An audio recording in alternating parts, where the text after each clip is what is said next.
વંદે ગુજરાત.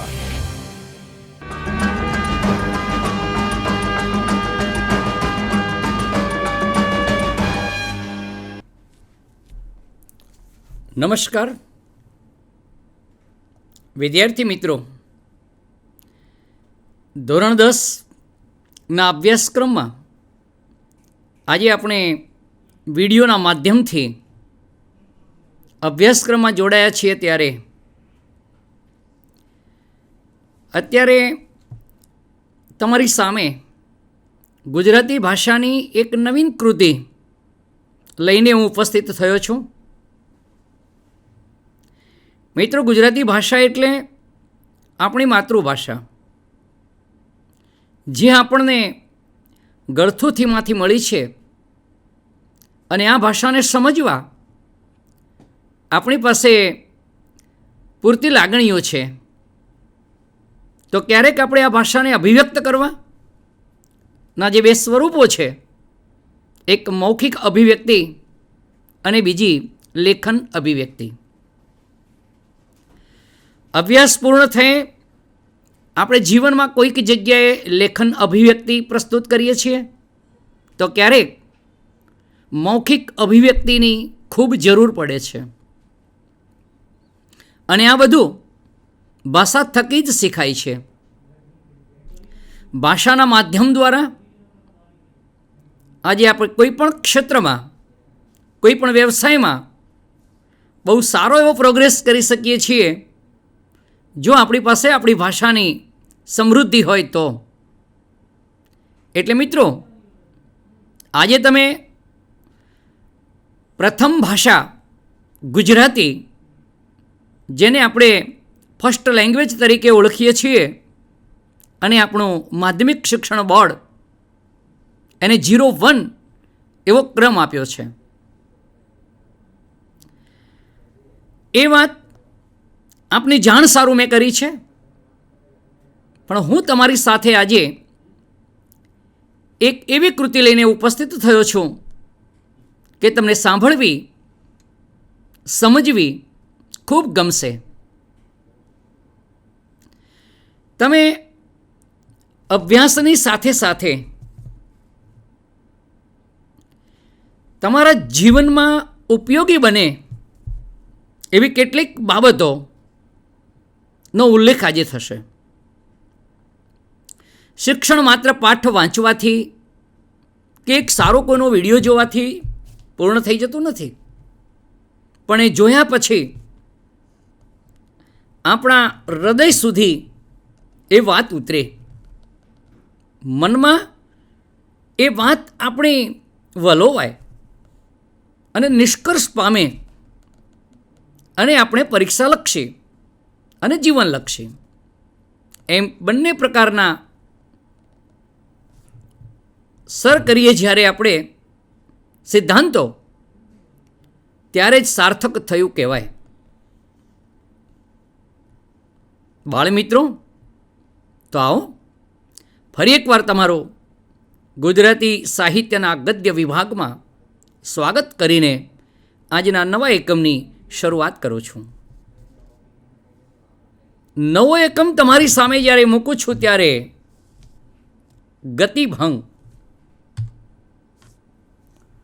પાઠ નંબર 16, ગતિભંગ, જેના લેખક મોહનલાલ પટેલ.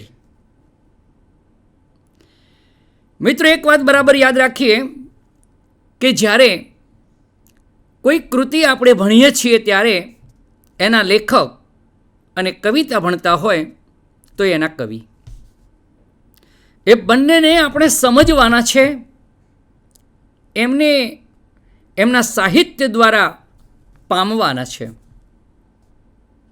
હવે આપણે કવિ કે લેખકની મનઃસ્થિતિને જાણતા ન હોઈએ તો કદાચ એના સાહિત્યને આપણે પામી ન શકીએ.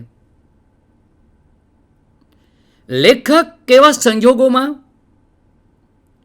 કેવા મને,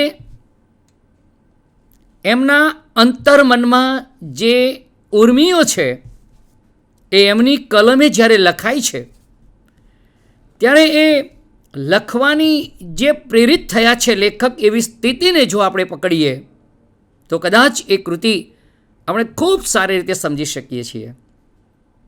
એટલે આજે આપણે એક એવી કૃતિ ભણવા જઈ રહ્યા છીએ જેનો સાહિત્ય પ્રકાર લઘુકથા છે અને લેખક મોહનલાલ પટેલ. આ લઘુકથા એના લક્ષણોની વાત કરીએ તો ખૂબ જ ટૂંકી વાર્તા, એક નાનકડો પ્રસંગ, એક નાનકડી કોઈ ઘટના, પણ એ ઘટના આપણા હૃદયને ચોટ આપી જાય, હૃદયને સ્પર્શી જાય એ પ્રકારની કથા એટલે લઘુકથા. મોહનલાલ પટેલની લઘુકથા ખૂબ જાણીતી છે અને મોહનલાલ પટેલનો પરિચય આપણે મેળવવો છે. તો મિત્રો, સૌ પહેલાં હું તમને આજની આ ગતિભંગ કૃતિના લેખકનો પરિચય આપીશ. કેમ કે લેખક એ આપણે પરીક્ષામાં ક્યારેક એક વાક્યના પ્રશ્નોમાં પૂછાતા હોય છે, લેખકનું પૂરું નામ જણાવો. મોહનલાલ બાભઈદાસ પટેલ. મિત્રો, એમનું જન્મ સ્થળની વાત કરીએ તો ઉત્તર ગુજરાતનું પાટણ છે અને પાટણમાં તારીખ 30/4/1927 એમનો જન્મ થયેલો. બહુ સામાન્ય પરિવારમાં જન્મેલા આ લેખક, જેમના પરિચયમાં 25 એપ્રિલ 13 માર્ચ 2020 અમદાવાદ ખાતે એમનું નિધન થયેલું. માતા જેઠીબાઈ અને પિતા બાભાઈદાસ. પત્નીનું નામ હીરાબેન હતું. લગ્ન 1945 ઉત્તર ગુજરાતના સિદ્ધપુર તાલુકામાં આવેલું કોડા ગામ એટલે એમનો જન્મ ત્યાં થયેલો. લેખકને 4 સંતાન હતા અને એ લેખક જ્યારે સાહિત્યમાં એમનું સર્જન છે, બહુ વિશાળ સર્જન છે એમનું. 1943 એમને મેટ્રિક પરીક્ષા પાસ કરી. 1947 ઇતિહાસ અને અર્થશાસ્ત્ર સાથે મુંબઈ યુનિવર્સિટીમાંથી એ BA થયા. 1955 ગુજરાત યુનિવર્સિટીમાંથી BEd થયા અને 1961 ગુજરાતી અને સંસ્કૃત વિષયો સાથે MA થયા. એમની રાષ્ટ્રભાષા રત્ન. તો આવા લેખકનો સાહિત્યનું જે સર્જન છે એ સર્જનને પણ આપણે માણવાનું છે, જાણવાનું છે. એમના થકી લખાયેલી લઘુકથા પ્રત્યાલંબન, ઝાકળમાં સૂરજ ઉગે એમની જાણીતી લઘુકથાઓ છે. નવલકથાઓમાં બંધન, ડેડ એન્ડ, હાસ્ય મર્મર, લાંછન. પ્રવાસ નિબંધની વાત કરીએ તો ગુડ મોર્નિંગ અમેરિકા આ એમનો પ્રવાસ નિબંધ છે. એટલે લેખકના અનુવાદનું પુસ્તક મોમાસની શ્રેષ્ઠ વાર્તાઓ એમનું અનુવાદનું પુસ્તક છે. અત્યારે આપણે જે કૃતિ ગતિભંગ ભણવા જઈ રહ્યા છીએ એ ગતિભંગનો મૂળ સંદર્ભ વિકલ્પ છે.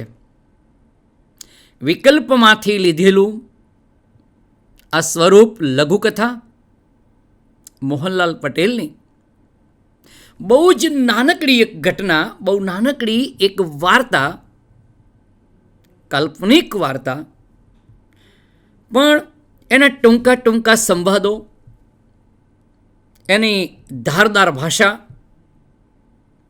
એના ચોટદાર પાત્રો, એની ઘટના એ લઘુકથાના લક્ષણો છે. લઘુકથાનું મુખ્ય લક્ષણ એનું શીર્ષક. એનું જે શીર્ષક છે ગતિભંગ, એ શીર્ષકમાં જ આખી ઘટના સમાઈ જાય છે. ગતિ એટલે આમ દોડવું, ગતિ કરવી. પણ એ ગતિ જ્યારે અચાનક રૂકી જાય, ઊભી રહી જાય, અટકી જાય, ત્યારે ગતિનો ભંગ થયો. અને ગતિ જ્યારે ઊભી રહે ત્યારે કોઈને ના ગમે. મિત્રો, તમને એક ઉદાહરણ આપો. તમે સ્કૂટર કે એક્ટિવા લઈને જાઓ છો, બરાબર એની ગતિ પકડાઈ છે, મજા આવી ગઈ છે ચાલવાની, દોડવાની, અને અચાનક કોઈક આવી જાય છે આડે અને તમારે બ્રેક મારવી પડે છે. એ બ્રેક માર્યા પછી તમે જ્યારે એક્સિલેટર આપીને આગળ ચાલો છો ને, ત્યારે શરૂઆતમાં બહુ મજા નથી આવતી.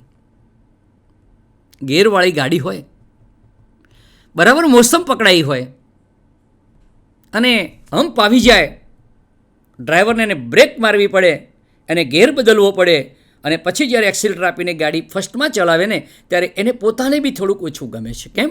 ગતિનો ભંગ થયો. ગતિભંગ એ કોઈને ગમે નહીં. ગતિ છે.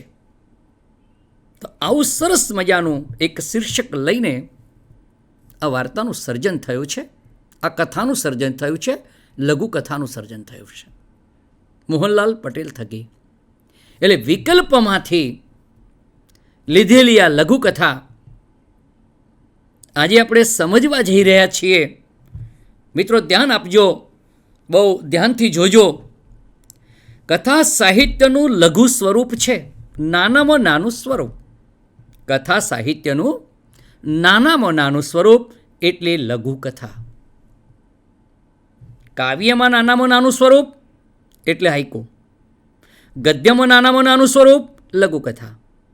તો આજે આપણે એક નાનામાં નાનું સ્વરૂપ અને છતાં વિસ્તૃત છે.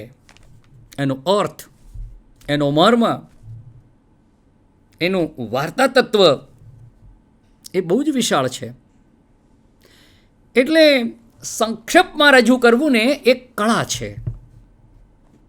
વિસ્તૃતિકરણ તો સૌ કોઈ કરી શકે, પણ જ્યારે આખી મોટી એક વાર્તાને તમારે એને મુખ્ય સાર તરીકે રજૂ કરવી છે, ત્યારે એ લેખનની એક અઘરી કળા છે. મિત્રો, આપણે ધોરણ 10માં અર્થવિસ્તારમાં નિબંધ લેખન છે. આપણે નિબંધ લખીએ છીએ, 2-4 પાનાનો લખી શકીએ છીએ.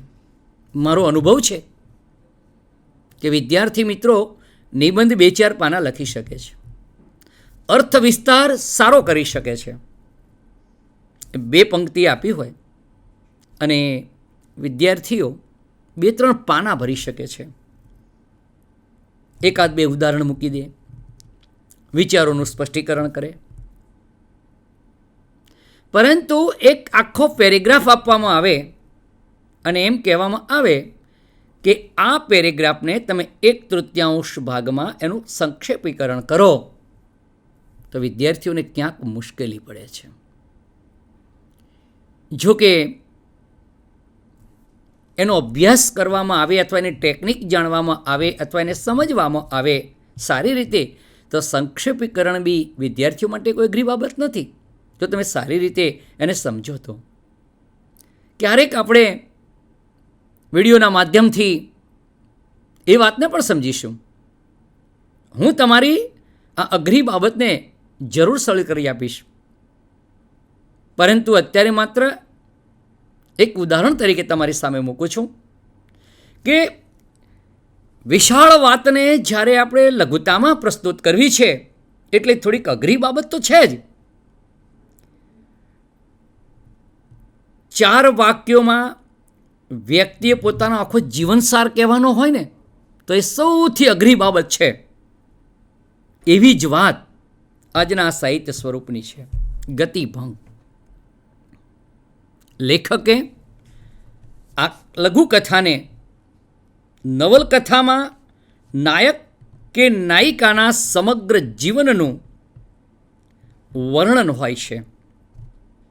નવલકથા હોય એમાં નાયિકા એટલે મુખ્ય કેરેક્ટર, જે મુખ્ય કિરદાર છે, અને નાયિકા એટલે જે તે વાર્તાની મુખ્ય આપણે હિરોઈન કહીએ, નાયક એટલે હીરો કહીએ, એમનું વર્ણન હોય છે. પણ લઘુકથામાં જો વર્ણન કરવા જઈએ તો એ લઘુકથા રહેતી જ નથી. એટલે અઘરી કળા છે. હમણાં ટૂંકી વાર્તામાં નાયક કે નાયિકાના જીવનનો એક મહત્વનો પ્રસંગ કેન્દ્રમાં હોય છે. લઘુકથામાં માનવ જીવનની એક અલગ મહિમા છે. અત્યંત લાઘવ અને અંતે ચોટ. ગતિભંગ લઘુકથાની શરૂઆતમાં ગાડી પકડવા જઈ રહેલા ડુંગર અને તેની પત્ની. ડુંગર એ આ લઘુકથાનો નાયક છે અને એની પત્ની નાયિકા છે. આ બંને જણા ગામડેથી નીકળીને જ્યારે હવે જવાનો સમય થયો છે ત્યારે એમને ગાડી પકડવી છે. સ્વાભાવિક છે કે ગાડી પકડવાની હોય એટલે કોઈ પણ વ્યક્તિ ઉતાવળે જ ચાલે, ગતિમાં ચાલે. કેમ કે ગાડી કોઈની રાહ ન જુએ. કદાચ ગાડી ચાલી જાય, ચૂકી જવાય તો મુશ્કેલીઓ ઊભી થાય. એટલે આ લઘુકથાના કેરેક્ટર ડુંગર અને તેની પત્ની બંને ઉતાવળે જઈ રહ્યા છે અને ત્યાંથી આપણી વાર્તાની શરૂઆત થાય છે. મિત્રો, અહીં તમે જોઈ રહ્યા છો પાર્ટ 16 ગતિભંગ કે રાજપુર સ્ટેશન ગાડી પકડવા ડુંગર અને તેની વહુ આપણે જેને તળપદી ભાષામાં વહુ કહીએ છીએ, પત્ની ઊભા માર્ગ ઝડપભેર જઈ રહ્યો હતો. મિત્રો જુઓ, આ રહ્યો અને હતો બંને ઉપર અનુસ્વાર મૂકવામાં આવ્યો છે. કેમ? બહુવચન શબ્દ ઉપર અનુસ્વાર આવે આ એક વ્યાકરણનો સિદ્ધાંત છે. પત્નીનો પાછળ આવવાનો અણસાર મોડો પડી જતાં ડુંગરે પાછળ જોયું. પતિ અને પત્ની બંને જણા પેલી ગાડી પકડવા માટે રાજપુર સ્ટેશન જાય છે અને એની પત્ની પાછળ આવે છે. ડુંગર આગળ જાય છે. બંને જણા ગતિમાં ચાલી રહ્યા છે. અહીં મેં બે ચિત્રો તમારી સામે મૂક્યા છે. એનો થોડોક તમે અભ્યાસ કરજો. એક બાજુ ગાડી બતાવી છે મેં અને કોલાહલ છે માણસોનો, ગાડી ઉપડવાની તૈયારી છે. જ્યારે બીજી બાજુ ડુંગર અને તેની પત્ની બંને ચાલી રહ્યા છે. સ્વાભાવિક છે કે બંને ચાલતા હોય ત્યારે પુરુષને એમ લાગે કે એની પત્ની પાછળ આવે છે. પરંતુ અહીં બન્યું એવું કે ડુંગરની પત્ની રસ્તા ઉપર નજર ફેરવતી ધીમી પડી રહી હતી. રસ્તો પસાર કરતાં એ ધીમી પડી રહી હતી અને ત્યારે ડુંગરે પાછા વળીને જોયું અને પૂછ્યું, શું ખોળે છે? કાંઈ નહીં. પત્નીએ જવાબ આપ્યો અને ઝડપથી પગ ઉપાડવા પ્રયત્નો કર્યા. પત્નીએ જવાબ આપ્યો કે કાંઈ નહીં. શું ખોળે છે? ખોળે છે એટલે શોધે છે. પેલી પત્ની આમ પાછળ આવતી હતી, પણ ડુંગરને એમ લાગ્યું કે હમણાં આવતી હતી ને એ ક્યાં અટવાઈ છે અથવા એના પગલાંનો અવાજ આવતો નથી. એટલે એને પાછળ જોયું અને પાછળ જોયું ને તો એની પત્ની જાણે કંઈક શોધતી હોય એવું એને લાગ્યું. એટલે એને જરા કળવેથી પૂછ્યું કે શું શોધે છે? પત્ની બોલી, કાંઈ નહીં. પત્નીએ જવાબ આપ્યો અને ઝડપથી પગ ઉપાડવાનો એણે પ્રયત્ન કર્યો. ઉપાડ્યો નહીં, પ્રયત્ન કર્યો. થોડા ડગલા ચાલ્યા પછી વળી એનો વેગ મંદ પડી ગયો. વેગ મંદ પડી જવો એટલે ધીમું પડી જવું. પાછી પત્ની ધીમી પડી ગઈ અને એ વખતે ડુંગરે એમ કીધું, આમ ગાંડાની માફક અડવડિયા શું ખાય છે? ડુંગર ગુસ્સે થયો. આમ ગાંડાની માફક, જો અહીં ગાંડો માણસ હોય કે ગાંડી હોય અને આ એક સાદી છે, બંનેની તુલના કરી, ગાંડા સાથે એની સરખામણી કરી, ત્યારે આ વાક્ય એ ઉપમા અલંકારનું વાક્ય બન્યું. ગુજરાતી ભાષામાં અલંકારોનું ખૂબ મહત્વ છે મિત્રો. કેમ કે જ્યારે અલંકારયુક્ત ભાષા સાંભળવી ખૂબ ગમે છે, એટલે લેખકે અહીંયા ઉપમા અલંકારનો પ્રયોગ કર્યો કે ગાંડાની માફક અડવડિયા શું ખાય છે. એને ગાંડાની સાથે સરખાવી.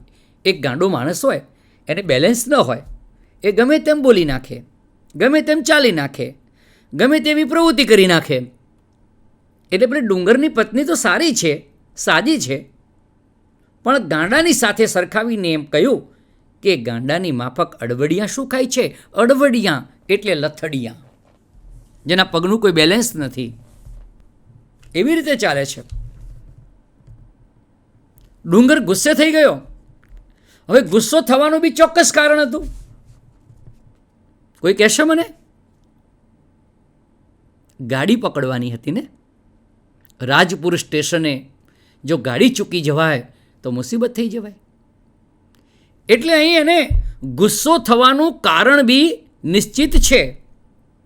લેખક જે કંઈ વાક્યો લખે છે સભાનપૂર્વક લખી રહ્યા છે અને એ વાક્યોમાં તાકાત છે. આપણે એક એક વાક્યને સમજીએ, એની સાથે આવતી ક્રિયાને સમજીએ. ક્યારેય કોઈ વસ્તુ લખવા ખાતર નથી લખાતી. દરેક વાક્યનો કોઈ અર્થ છે. અને મિત્રો, હું તમારી સામે આ વાર્તાના દ્રશ્યો ખડા કરવાનો પ્રયત્ન કરીશ. તમને થોડીક વાર માટે એમ લાગશે કે તમે ખુદ જાણે આ બધું જોઈ રહ્યા છો. તમારી નજર સમક્ષ કથા ભજવાઈ રહી છે, લઘુકથા. દિવસ આથમવા આવ્યો. આમ કર્યા કરીશ તો રસ્તામાં જ અંધારું થઈ જશે. કાં તો કહીને લેખકે આ વાક્યને ઉદ્ગારમાં મૂકી દીધું. જુઓ, ત્યાં ઉદ્ગાર ચિહ્ન છે. કાં તો એટલે શું થશે? વાચકો ઉપર છોડેલી આ વાત આપણે સમજી જવાની છે. રસ્તામાં જ અંધારું થઈ જશે. તું આમ કર્યા કરીશ, ઘડીકમાં ચાલીશ, ઘડીકમાં ધીમી પડીશ, આમ તો પછી અંધારું થઈ જાય અને મુશ્કેલી પડશે. પત્ની થોડાક ડગલા આગળ ચાલી ખરા, પણ પછી તો એ બેસી પડી, બેસી ગઈ. રીતસર એ ત્યાં બેસી જ ગઈ, ચાલી જ નહીં. હવે આપણા મનમાં એક પ્રશ્ન થાય, એવું શું બન્યું હશે? થાકી ગઈ હશે? એને જવું નહીં હોય? એને બીજી ગાડીમાં જવું છે? એને પાછા વળવું છે? ડુંગર સાથે નથી જવું? કે ચાલી શકતી નથી? આવા અનેક પ્રશ્નો આપણા મનમાં ઉપસ્થિત થવા જોઈએ, પણ આમાંનું એક પણ કારણ નથી. ડુંગરને અને પત્નીને બંનેને રાજપુર સ્ટેશને ગાડી તો પકડવી જ છે. ઝડપથી ચાલે છે. અચાનક બ્રેક આવી ગઈ, ગતિભંગ થઈ. જો શીર્ષક સમજો, ગતિભંગ. હવે શરૂઆતમાં પેલી ડુંગરની પત્ની ચાલતી ચાલતી ચાલતી અટકી ગઈ, ગતિભંગ થયો ને. એટલે અહીં પાછો ફરીને ડુંગર જોવા લાગ્યો કે એની પત્ની શું કરે છે. ધીરે રહીને પાછો આવ્યો અને ત્યાં બોલે છે. મિત્રો, ક્યારેક પરીક્ષામાં ઉક્તિ પૂછાય છે. કે આ વાક્ય કોણ બોલે છે. યાદ રાખજો. અને એમાંય આવા જે ધારદાર વાક્યો હોય એ તો આપણે ખાસ યાદ રાખવા જોઈએ. ડુંગર એની પત્નીને એમ કહે છે કે તે આજ ધાર્યું છે શું? ત્યાં શું ધાર્યું છે? તારા મનમાં આજ કંઈક જુદું ચાલી રહ્યું છે. તું ચાલતી નથી, અટકી જાય છે. માટે નક્કી કંઈક તો છે. ગાડી ચૂકી જઈશું તો નહીં ઘરના કે નહીં ઘાટના. ગાડી ચૂકી જઈશું ને તો નહીં ઘરના કે નહીં ઘાટના. ગુજરાતી ભાષામાં કહેવતનું એક અનોખું સ્થાન છે. જ્યારે જ્યારે આપણે ભાષાને વાંચતા હોઈએ ને ત્યારે આવી કોઈક કહેવત, કોઈક રૂઢિપ્રયોગ આવે તો આપણને એની વાંચવાની એક મજા આવે છે. આપણને વિચારવાની મજા આવે કે નહીં ઘરના કે નહીં ઘાટના. આવું વાક્ય લેખકે શા માટે લખ્યું હશે? તો મિત્રોનો અર્થ પહેલાં આપણે સમજી લઈએ. नहीं आ बाजूना कि नहीं ते बाजूना. हिंदी में एक कहावत है ना, ये धोबी का कुत्ता न घर का न घाट का. आज कહેવત ગુજરાતીમાં નહીં ઘરના કે નહીં ઘાટના. કોઈ કામના નહીં રહીએ, ન તો આપણે ઘર જઈ શકીએ ન ગાડી પકડી શકીએ. એટલે પેલો ડુંગર એની પત્નીને એમ કહેવા લાગ્યો કે આજે તે ધાર્યું છે શું? યાદ રાખજો આ વાક્ય કોણ બોલે છે. અને જો ગાડી ચૂકી જઈશું તો નહીં ઘરના કે નહીં ઘાટના. એક કામના નહીં રહીએ, વળીને પાછા ઘેર જેવા એવી સ્થિતિ નથી, અંધારું થઈ ગયું છે. અને ગાડી ચૂકી જઈશું તો પછી કદાચ આપણે સ્ટેશન પર જ સૂઈ રહેવું પડે. મુશ્કેલી તો છે જ. એટલે આ પરિસ્થિતિ, એવી દશા આપણી થશે, રાત કાઢીશું ક્યાં? પત્ની કશું જ બોલી નહીં. ભાવાર્દ્ર બનીને એ તો નજરની પીંછીને ધૂળ ઉપર પછવાળતી જ રહી. હવે ભાવાર્દ્ર બનીને એટલે કે છે કે ભાવ વિભોર બનીને, લાગણીશીલ બની ગઈ છે. આજે એના મનમાં કંઈક લાગણીઓ ઉભરાઈ છે. હવે એના મનમાં શું ચાલી રહ્યું છે એ તો ડુંગર ક્યાંથી સમજી શકે? પણ ડુંગર તો સીધી વાત કરી કે ભાઈ આમ જો તું કર્યા કરશે તો રાત કાઢીશું ક્યાં? અને પેલી પત્ની તો નીચે બેસીને ધૂળને પસવારતી જ રહી. આમ જરાક ધૂળમાં જોવા લાગી, ટગી ટગીને જોવા લાગી. ભાવાર્દ્ર બની ગઈ છે, ભાવ વિભોર બની ગઈ છે. આજે કેમ જાણે શું શોધી રહી છે. જુઓ, અહીં મેં ફરી એકવાર તમારી સામે બે દ્રશ્યો મૂકવાનો એક પ્રયાસ કર્યો છે.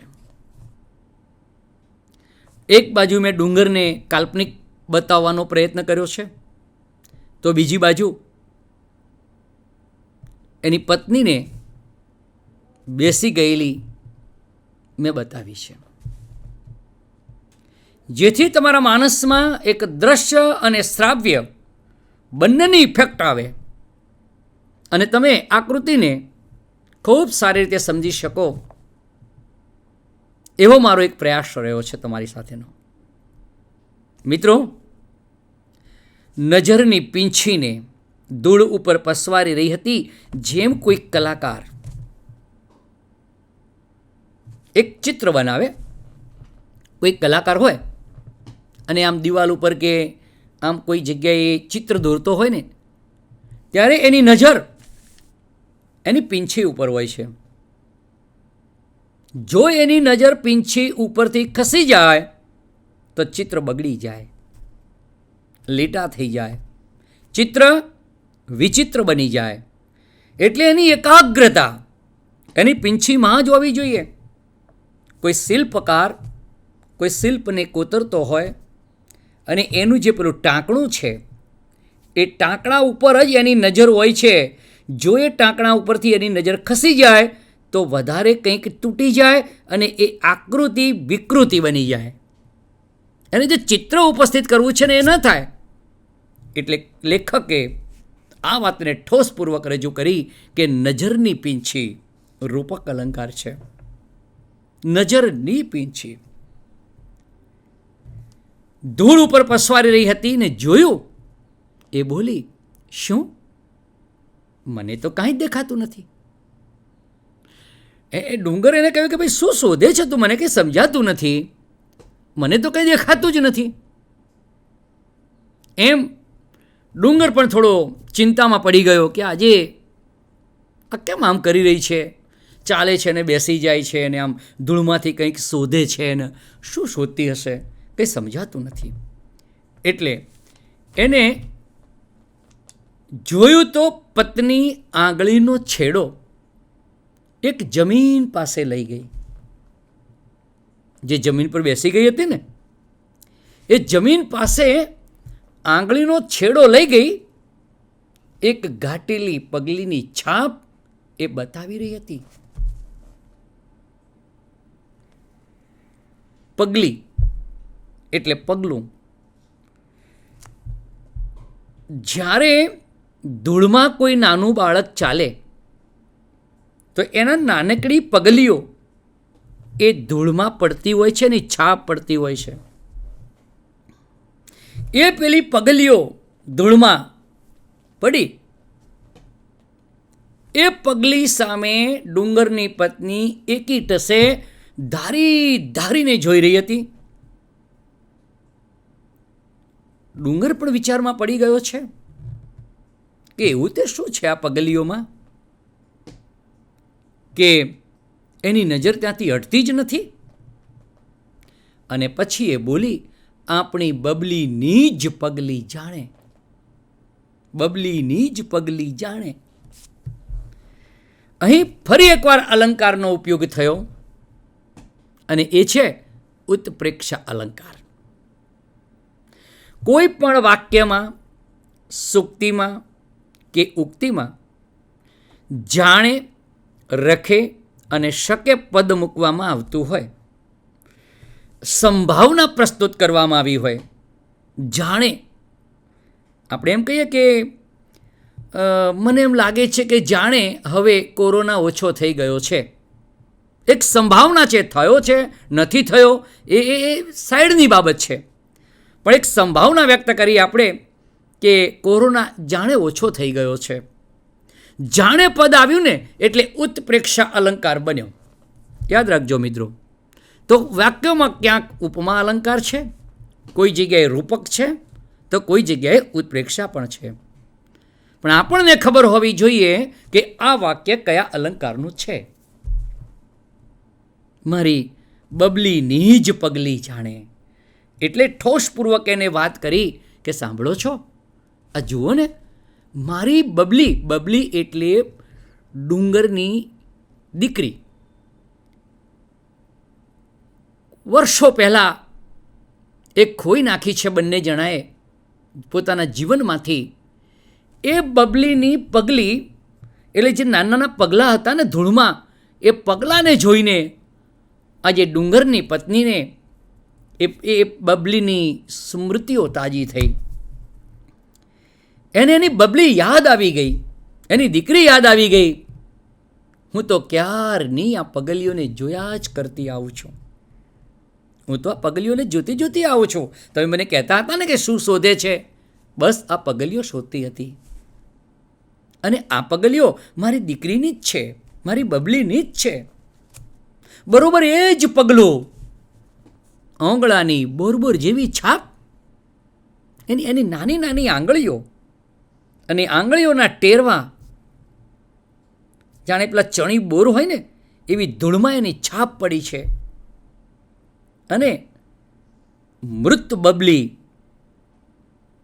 સ્મૃતિ ડુંગરની પત્નીને તાજી થઈ ગઈ, એને યાદ આવી ગઈ છે. અને સ્વાભાવિક છે કે આવી ઘટના બને ત્યારે કોઈ પણ વ્યક્તિ ભાવાર્દ્ર બની જાય, ભાવ વિભોર બની જાય. જીવનમાં ગુમાવેલા સ્વજનો અને જ્યારે કોઈક એવી ઘટના ઘટે ત્યારે એ સ્વજન આપણને સાંભળી આવે છે, યાદ આવી જાય છે. અને એમાં આ તો નાનકડી બબલી, એ જ વાટ જ્યાંથી એ પસાર થતા હતા, કેટલીક વાર તો બબલી પણ એમની સાથે હતી. બબલી આમ ટપ ટપ ટપ ટપ ટપ દોડતી હતી. એ બધો એના માનસ ઉપર આજે ખડું થયું છે ચિત્ર. એટલે ડુંગરની પત્ની એમાં ખોવાઈ ગઈ છે અને એને ઠોસપૂર્વક કહી દીધું કે આ મારી બબલીની જ પગલી છે અને એની છાપ આમ બોરબોર જેવીની આંગળીના ટેરવાની છાપ મેં આજે જોઈ અને મને બબલી યાદ આવી છે. અને ત્યારે ડુંગર બોલ્યો, ગાંડી, એવા પગલાં તો ઘણાય હોય, લે ચાલ, મોડું થશે. હવે પેલો ડુંગર એમ કે છે અને એને એના મનમાં સમાધાન કરાવે છે કે આવા પગલાં તો ઘણાય હોય, આ બબલી ના જ પગલાં છે એવું તો શા માટે માની બેઠી? અહીં હું તમને એક વાત કરીશ. આ લઘુકથામાં હું તમને થોડોક ડીપમાં લઈ જવાનો પ્રયત્ન કરું છું. હંમેશા લેખકે જે લખ્યું છે એ તો આપણે વાંચીએ છીએ, પણ સાચો વાચક એને કહેવાય કે જે નથી લખ્યું અને છતાંય વંચાય. બે લીટીની વચ્ચે શું લખ્યું છે ને એ જ્યારે આપણે વાંચી શકીએ કે સમજી શકીએ ત્યારે આપણે સાચા વાચક છીએ. એનો ભાવ તમે જોજો, હું તમને એનો ભાવ પકડીને આપું છું. ડુંગરનો ભાવ એ છે, એ બી અંદરથી તો સમજે છે, એની બી પોતાની દીકરી વાલી તો છે જ. કયો પિતા એવો હોય કે જેને પોતાની પુત્રી વાલી ન હોય? અને એ બી નાનકડી. આ નાનકડી બબલી એના પિતા ડુંગરને ગમે છે, પણ એ પુરુષ હૃદય છે. પુરુષ આમ સ્ત્રીની જેમ ઢીલો પડી જાય તો એ પુરુષ ન કહેવાય. એટલે એને ત્યાં પેલી વાત કરી કે આવા તો ઘણા પગલાં હોય, એને સમાધાન કરાવે છે, એ શોકમાંની બહાર લાવવાનો પ્રયત્ન કરે છે. એટલે એને આ વાક્ય મૂક્યું કે ગાડી, જો ગાડી એ વિશેષણ છે, અહીં ક્યાંક વિશેષણ પણ વપરાયા છે. ગાંડી, એવા પગલાં તો ઘણાય હોય, લે ચાલ, મોડું થશે. બાળકના પગલાંની છાપ જોઈ મૃત સંતાનની સ્મૃતિથી હાલી ઉઠી. ડઘાઈ ગયેલી પત્ની પ્રત્યે સહાનુભૂતિનો બોલ પતિએ કાઢ્યો. સહાનુભૂતિ ડઘાઈ ગઈ છે આજે એની પત્ની, ખોવાઈ ગઈ છે ભૂતકાળમાં. એટલે એને આશ્વાસન આપ્યું કે આવા તો ઘણા પગલાં હોય, ચાલ ચાલ, હવે મોડું થશે આપણે, એમ કરી અને સમજાવવાનો પ્રયત્ન કર્યો. અને એની પત્ની પ્રત્યે એને સહાનુભૂતિના થોડાક બે બોલ કીધા. પત્ની તો બેસી જ રહી, એ તો ત્યાંથી ઉઠી જ નહીં પગલીઓ જોડેથી. જુઓ, મેં એક ચિત્ર મૂક્યું છે અહીંયા, કાલ્પનિક ચિત્ર છે કે ડુંગરની પત્ની પેલા પગલીઓ એની બાજુમાં છે અને બસ પગલીઓને પંપાળતી જ રહે છે, એને જોયા જ કરે છે. એનો વીતેલો અતીત એને યાદ આવ્યો છે. હવે એના માનસ ઉપર પેલી બબલી જે ચાલતી હતી, રમતી હતી, બોલતી હતી, દોડતી હતી, એ બધી જ ક્રિયાઓ તાજી થઈ ગઈ છે અને આજે એ એની દીકરીમાં ખોવાઈ ગઈ છે. ત્યારે પેલો ખેતરે જતા અને આવતા આગળ આગળ દોડી જતી બબલીની પગલીઓ મારે હૈયે જોડાઈ ગઈ છે. જ્યારે અમે લોકો ખેતરમાં જતા હતા, ગામડામાં કૃષિ જીવન જીવતા લોકો સાંજ પડે એમને અવશ્ય ખેતરમાં જવાનું હોય છે. અને ખેતરમાં જાય છે ત્યારે નાના બાળકો બી સાથે આવતા હોય છે. એક એવું જીવન જ હતું. એટલે પેલી બબલી ખેતરમાં સાથે જાય ત્યારે એ આગળ આગળ આગળ દોડે.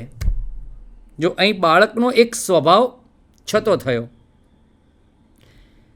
બાળક હંમેશા દોડતું જ હોય છે અમુક ઉંમર સુધી, જાણે એને ચાલવાનું આવડતું જ નથી. તમે જોજો, નાનું બાળક ચાલતા શીખે પછી એ ચાલતું જ નથી, અમુક ઉંમર સુધી દોડ્યા જ કરે છે, ગતિ પકડે છે. એની ગતિ ભંગ ન થાય એ ખાસ જોવાનું છે. એટલે પેલી બબલી એની માતાની આગળ આગળ આગળ આગળ નાનકડા પગલાં પાડતી પાડતી ટપ ટપ ટપ ટપ ટપ દોડતી હોય છે. એ દ્રશ્ય જ્યારે એની નજર સમક્ષ ખડું થયું ત્યારે એ પગલીઓ એના હૈયા સાથે જડાઈ ગઈ. જડાઈ જવું એટલે આમ બરાબર એને લાગી ગયું, આ એ જ પગલીના બીબામાં પત્નીની નજર ઢળી હતી. પેલી પગલીના બીબામાં, બીબુ એટલે છાપ, એ છાપમાં એની પત્નીની નજર આમ ઢળી ગઈ હતી. ત્યાં એની નજર જડાઈ ગઈ, ત્યાંથી નજર ખસતી જ નથી. તમે જો કેટલીક વાર કોઈક માણસ આમ સૂનમૂન બેઠો હોય વિચારોમાં, કોઈક જગ્યાએ એકી ટસે એ નજર ખડાવી અને આમ બેસી રહે, તો સમજવાનું કે એના મનમાં કોઈક વિચારો ચાલી રહ્યા છે અને એ વિચારોમાં એટલો બધો ગરકાવ થઈ જાય છે કે આજુબાજુ શું બને છે એની એને ખબર જ નથી હોતી. તો આ ડુંગરની પત્નીના જીવનમાં પણ આવું જ બન્યું. એ દીકરીના પ્રેમમાં ખોવાઈ ગઈ, એટલે દીકરીની પગલીઓમાં એની નજર જડાઈ ગઈ, સ્થિર થઈ ગઈ નજર. અને લઘુકથા આગળ ચાલે છે. પત્ની કહે છે કે ડુંગર એકવાર પત્ની મુખ સામે જોઈ રહ્યો અને પેલો ડુંગર એની પત્નીના મોઢા સામે જોઈ રહ્યો અને પછી પોતાની નજર ગગનના કોઈ માર્ગ તરફ વાળી લીધી. ગગનનો કોઈ માર્ગ, ગગન એટલે આકાશ, આકાશ માર્ગે આમ નજર એને વાળી લીધી અને એ વાળેલી નજર આકાશ તરફ જાણે આમ સ્થિર થઈ હોય એમ બંને કણ સ્થિર થઈ ગયા. બંને જણા ચાલતા ચાલતા ચાલતા ધીરે ધીરે ચાલ્યા અને બંનેની નજર આમ આકાશ તરફ છે. જો તમે એક ફોટોગ્રાફ જોઈ રહ્યા છો, આકાશ તરફ બંનેની નજર છે, સ્થિર થઈ ગયા છે. લાકડીના ટેકે ગગન તરફ મોહ કરીને ઊભા રહી ગયેલા પતિને જોઈને પત્ની સાવધ બની ગઈ. અહીં મારે તમને ખાસ સમજાવવું છે મિત્રો, મેં કહ્યું ને હમણાં કે બે લીટીની વચ્ચે જે નથી લખ્યું એ સમજાય ને ત્યારે આપણે સાચા વાચક છીએ. એ ફરી વાત તમને દોહરાવું છું. કેમ કે જ્યારે પેલા બંને જણા પતિ અને પત્ની બબલીની યાદમાં ખોવાય છે, એટલે ગગન તરફ મીટ માંડીને બંને જણા આમ એકી ટસે આમ ગગન સામે જોઈ રહે છે, સ્થિર થઈ જાય છે અને ત્યારે પરિસ્થિતિને પેલી પત્ની પામી ગઈ.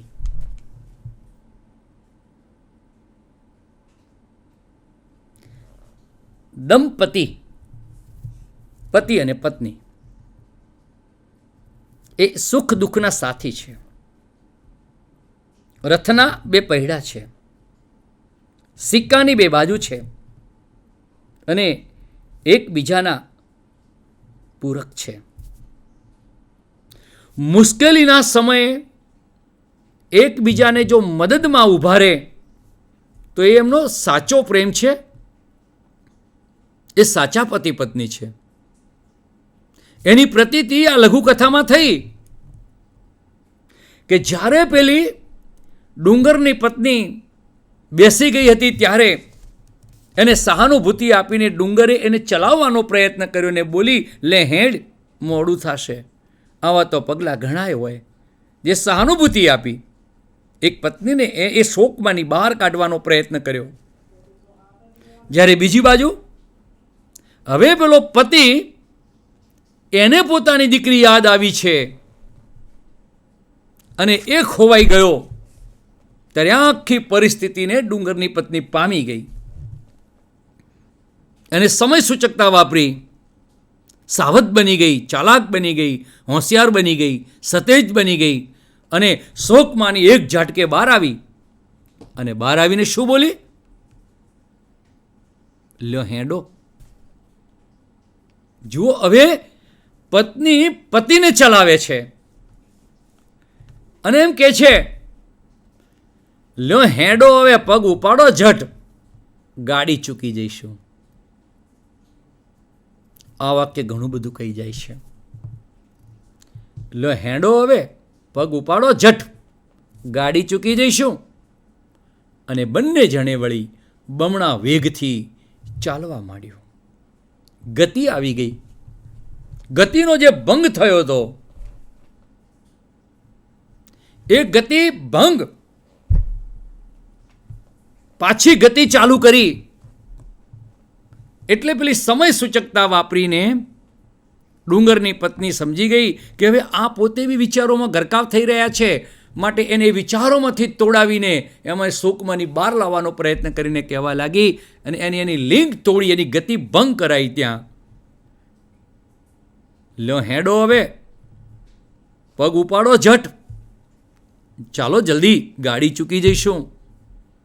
જે વાત ડુંગર એની પત્નીને કહી હતી એ જ વાત એની પત્નીએ ડુંગરને કીધી.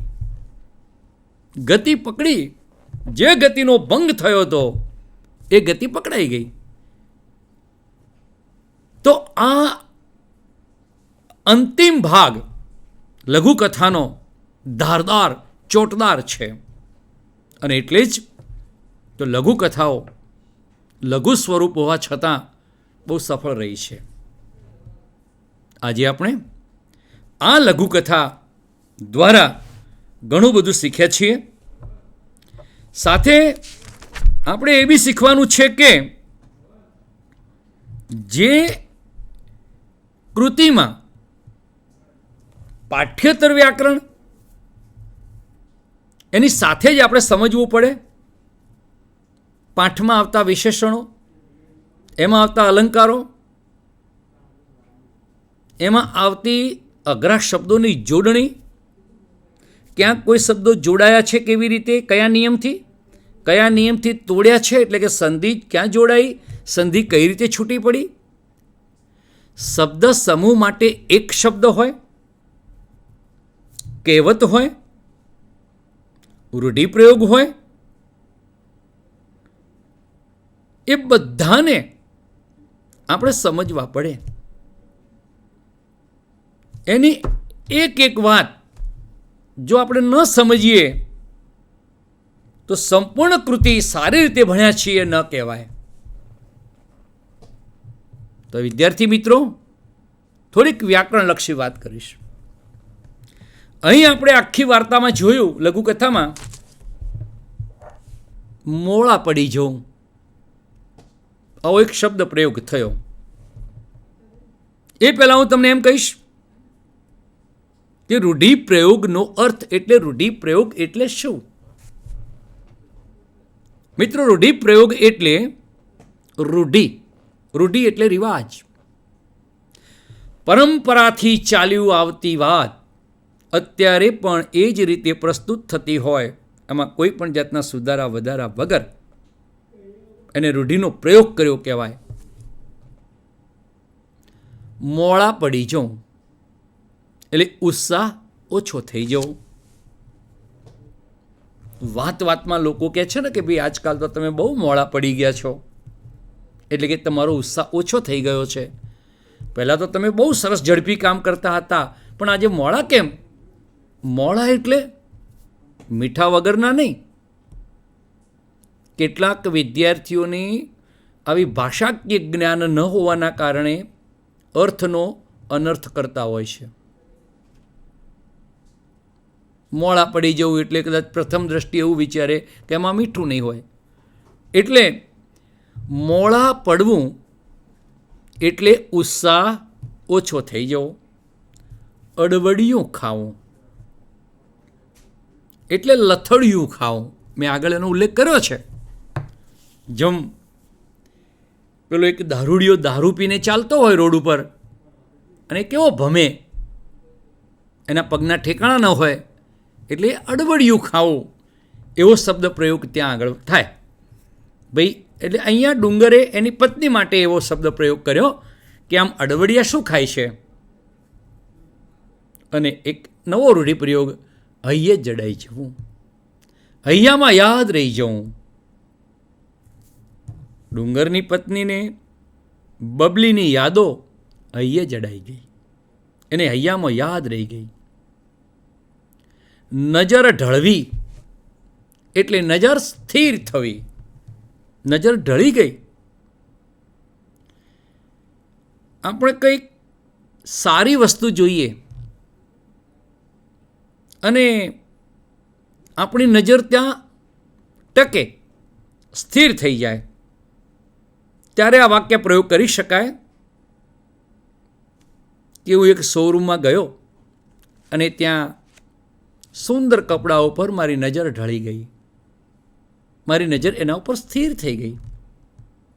આમ રૂઢિપ્રયોગનો અર્થ